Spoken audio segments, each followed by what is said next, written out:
Cuma orang mengantuk ke Pak, ajak motor, keluar rasio itu rumah. Nya mabuk Pak. Orang mabuk tu tak stabil, keceknya pikirannya tak sama oleh itu. Maka orang mengantuk tak boleh salat, tidur dulu. Begitu juga kata Nabi, iza quddimal asya fabda'u bil asya qabla an tusalliyal maghrib. Kalau makanan sudah terhidang, jangan kamu salat dulu, makan dulu baru salat. Walaupun salat maghrib, coba bayangkan dulu. Bapak Ibu parit lapar, nasi dah terletak, sambal dah terunggu.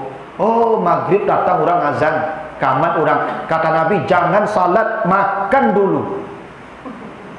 Hadis sahih itu Pak. Oh, Ustaz kok makan tu terlambat salat Ustaz? Biar terlambat daripada di awal waktu tapi pikiran kan kemari.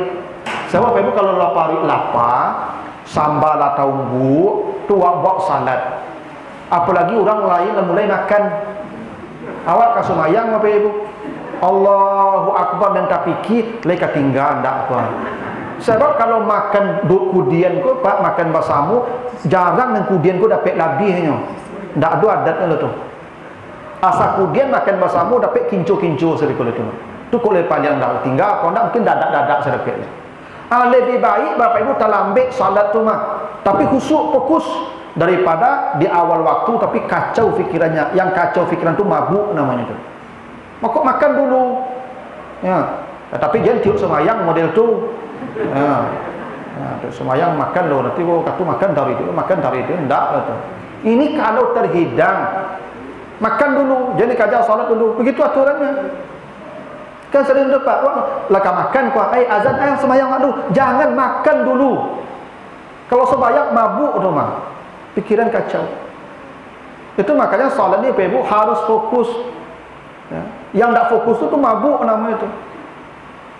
Itu makanya Nabi itu kan mihrab Nabi di sini Ibu. Aisyah tu pasang gorden. Pasang gorden Aisyah kan. Warna gorden ku mencolok. Apa kata Nabi ke Aisyah? Ya Aisyah amiti anni karamaki. Ya Aisyah tolong buka gorden mula. Bakop itu mengganggu mata fikiran ambu. Warnanya. Jadi tak boleh ada di sekitar kita hal-hal yang membuat kita tak fokus, membuat kita mabuk, termasuk warna-warni yang mencolok. Itu maka ibu-ibu kalau pergi ke masjid, kamu salah mukena tu yang standar. Jangan pakai mukena yang mencolok warna-warni mana. Sehingga kalau mencolok mukena ibu, orang di belakangnya fikir di mana balik ibu. Sekarang semuanya fikir itu. Dan patang lain cari dapat sobuk ada korang. Sehingga biasanya kan kalau sudah Assalamualaikum zikir Astaghfirullahalazim allazi la ilaha illa huwal hayyul qayyum wa atubu ilaih. Ibu kau nak sudah Assalamualaikum juga habis langsung ibu tu di mana duk kali tu. Tu tak ada pikir sedang semayang tadi. Maka pakai pakaian yang standar. Jangan sampai orang di sekitar waktu menjadi kehilangan fokus mabuknya gara-gara mikir awak. Makanya apa-apa kalau pergi ke musala, ke masjid, jangan pakai baju memang merek-merek. Kira ada orang pakai baju pak merek-merek di belakangnya. Merek itu kadang sakit hati Pak yang membaca ini gila katanya. Kecil orang belakang tiang mah jadilah kecil gilonya. Ya, Pak. Pakai baju yang standar sehingga tidak mengganggu orang. Itu kenapa Allah perintahkan khuzu zinatakum inda kulli masjid. Kalau kau datang ke masjid, datang ke musalla, pakai pakaian terbaik. Zina. Cua Bapak Ibu pergi barale, pergi ke kantor, pergi ke kampus, pergi ke menemui pejabat, itu pakaian pergi ke masjid. Supaya apa? Supaya orang menjadi nyaman mencari pemandangan awak. Makanya ibu pergi ke masjid, pergi ke musala, solat subuh tu ganti baju tu, jangan dah terlalu pakai. Kadang berkeringit malam tu ibu. Mahau turun ke bawah tu orang sawala, ibu payah mana nangok mabuk menjadi bangun awak. Iya. Apalagi kamu sering katakan tu apa-apa misalnya, apa kalau pergi ke rajo siang tu buat baju ganti. Kalau pergi sumayang ganti baju, jangan baju berkeringit itu kau bakamang katia. Orang di Sabana awak tu mabuknya apa ibu. Dek memikir, dek bawa bangun awak. Itu makanya Nabi mengatakan kalau tidak berat atas umatku, saya wajibkan mereka gosok gigi setiap salat. Setiap salat gosok gigi kata Nabi. Kenapa begitu? Supaya orang di sekitar awak pun tak mabuk dia awak. Ada orang tak sensitif. Malam lah makan jariang, makan patai. Subuh gigi tak bergosok. Ambui takbir Allahu Akbar kancang lo. Coba bayangkan tu. Orang di Sabala payah menahan. Sujud subhanallah no kancang lo ambuinya. Yang dipikir orang Sabala apa ibu? Dan tak kedakit yang besok semayang lagi sini. Untung kini boleh pakai masker pak. Jadi kok ambui-ambui duit saya surang. Jadi untungnya pakai masker pak. Aku sajak pakai masker kok tertolong juga pak. Biasanya tu jamaah kita tu tidak sensitif subuh tu. Baca ayat, bacaan salat tu ambui-ambui tu. Untung boleh pakai masker di duit saya surang. Tak tipu demo. Makanya Bapak Ibu jangan salat kalau tidak fokus. Itu artinya tu. Mabuk pun tidak fokus, kacau. Makanya jangan salat menghadap ke jalan. Ke jalan maduk. Banyak yang kelalu ikut macam-macam untuk orang lalu. Jangan salat maduk ke batang air ni banyak ikut rumah. Tak fikir ikut. Jangan salat sambil mengasuh cucu. Kok cucu datang di mengko sembahyang maduk nyedot TV, nyedot kabel terkajut-kajut jarang sembahyang tu. Kalau sembahyang kan dua elu. Jangan pernah ada kejadian di kampungku cerita Pak Onta Dayo tidak Allah alam tapi cerita ke populer. Nya disuruh mengapa menjaga jamuran padi di amaknya. Dulu nyambut padi di kampung kan di halaman ya kan di lapangan di jalan. Lalu hari ini nak ayo do pulang akan mengganti menjaga jamuran itu. Sembahyang sana le maduk ke jamuran tu. Kebetulan maduk kiblat. Sadang semayang tibu ayam serombongan tu. Ya toh, masuk ke padi makan padi ko di ayam ko. Pak sedang semayang, nyu baca kul huwallahu lai, kul huwallahu ahad, Allahus samad tabang ambu ayam tu. Ko ada citu tu batal salat tu gara-gara semayang tu. Ya maka jangan kita salat yang membuat pikiran kita tidak fokus. Itu mabuk namanya tu. Ya, termasuk Bapak dan Ibu ya, Bapak Ibu kalau salat pahami yang dibaca itu. Kalau tidak paham yang dibaca itu mabuk nama itu. Kan orang mabuk betul cuma ngecek tapi tidak mengerti apa yang kecek itu mabuk nama itu. Itu makanya Bapak Ibu dari mulai takbir sampai salam tu yang dibaca itu paham. Harusnya begitu. Maka ada di beberapa masjid Bapak Ibu dibuat daftar tu mah setiap minggu subuh, maghrib, isya apa ayat yang akan dibaca. Senin apa ayatnya, Selasa apa ayatnya, sehingga jamaah sebelum datang ke masjid itu baca dulu. Sehingga dia faham apa yang dibaca imam tu. Ya. Minimal walaupun dah hafal, dah mengerti perharfiah, apa maksudnya? Itu yang khusyuk. Khusyuk itu pikiran kita dan bacaan itu satu. Kalau ayat dibaca tentang istri dia bayang di rumah. Kalau ayat bicara tentang anak, anak tekana. Jangan suruh gua darah kue menghayal namu itu. Kalau ayat bicara tentang onta tak bayang. Ya, itu namanya khusyuk. Kalau tidak begitu mabuk namu itu. Jangan salat. Itu maknanya Pak Ibu. Ya. Itu ketentuan yang pertama. Jangan kamu salat kalau mabuk ya sampai kamu paham apa yang kamu ucapkan. Dan jangan pula kamu salat dan mendekati tempat salat. Ini dua ketentuannya. Jangan salat atau mendekati tempat salat ketika junub. Nah, junub ini macam-macam nih. Ya, boleh jadi karena berhubungan, karena keluar sperma atau karena haid atau nifas itu. Ketika junub dilarang salat, termasuk dilarang tawaf, dimasuk memegang Al-Quran. Jadi ibu-ibu yang sedang haid jangan memegang. Kalau baca boleh. Yang tak boleh itu megang, la yamassuhu ilal mutahharun, tak boleh megangnya. Jadi ibu kalau sedang haid, ibu-ibu bacalah yang hafal saja, atau baca tanpa memegang, boleh. Atau kalau pakai HP boleh, karena HP ini bukan mushaf. Yang dilarang itu mushaf. HP itu HP namanya. Tapi ada program Quran, sih kok program tak jadi Qurannya lah, tetap HP namanya. Sebab kok HP kau walaupun ada program Quran boleh buat kamar mandi, boleh buat KWC, kau tak boleh buat KWC lah. Kenapa? Ini program di siku sama juga Palu Ambo, Palu apa ibu? Di Palu Ambo kok ada Quran mas sebagian, walaupun tidak banyak. Kapan luar muka boleh buat kamar mandi, Ibu dah pernah tinggal di luar masuk kamar mandi tu. Walaupun ada Quran di situ, cuma ikut ada Quran memori. Sama je ikutnya Pak. Kau boleh, yang kau tak boleh lah Pak.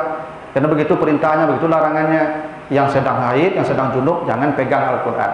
Nah, termasuk jangan masuk masjid atau musalla. Pak ibu-ibu kalau sedang haid, jangan masuk musalla. Memang ada pendapat yang walaupun itu saya tidak memegang dan itu pendapat minoritas.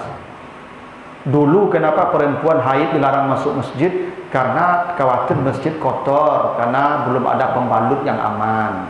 Sekarang pembalut sudah ada, tidak akan tercecer darah, boleh. Bukan soal ibu ada pengaman atau tidak, darah tercecer atau tidak. Kalau soal darah tercecer, dulu masjid tidak berlantai mereka ini, kasih saja, tercici mana darah timbun saya, payah mana. Tapi kenapa perempuan haid dilarang masuk masjid, masuk musala? Karena sedang bernajis. Nabi Musa, Bapak Ibu kalau baca surat Taha ayat 12, Nabi Musa itu dilarang masuk lembah tua pakai sandal. Kata Allah, "Fakhlaqna 'alaika, buka tarompamu karena engkau masuk ke lembah suci." Kenapa? Sandal itu berpotensi bernajis. Yang berpotensi najis saja tak boleh ke tempat suci, apalagi betul-betul najis. Kalau ibu sedang haid itu bernajis. Orang yang sedang junub pun najis, dia bernajis itu. Najisnya namanya najis maknawi. Tak boleh dia ke tempat-tempat suci. Kalaupun masuk seperti orang menyeberang jalan. Misalnya begini, ibu tadi ikut pengajian sore misalnya. Lalu lah pulang ke rumah, tiba-tiba haid. HP tinggal di musala aku. Acara jalan, ajapui lah HP itu seperti apa orang menyeberang jalan kancangnya, itu berlari ke musala. Pilih, aja mau tahu dalam ke. Mbak Abu, ikut HP yang buat tinggal. Itulah mau taruh seperempat jam situ, tak boleh.